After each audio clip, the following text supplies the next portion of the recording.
Arabia. Now, you've heard me talking about them painting themselves in the corner of the problems that they're going to have as far as oil goes, right? That they are really in a bind because they didn't want to cut production to raise prices because they didn't want to lose market share.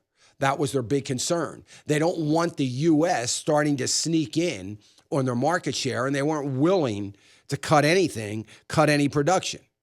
So yesterday they said, by the way, we are fully prepared to not slow any production down. Today, they say we are no longer limiting production on any OPEC nation, according to the oil minister of Saudi Arabia. He says, we will not change our current reliable production policy, and we are ready and able to meet future demand or additional demand. Well, there's a surprise. I guess you are, since there's such a glut in the oil reserves. Of course, you're ready to meet any additional demand. But listen, I got news for you.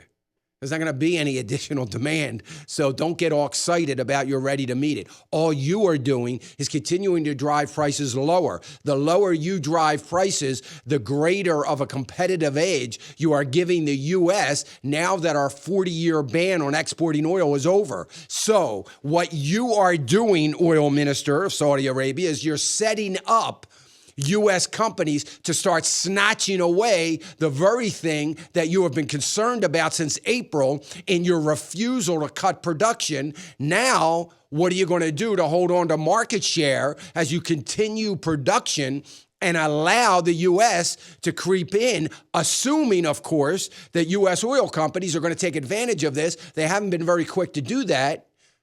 Hopefully, they'll change in 2016, but we'll have to wait and see.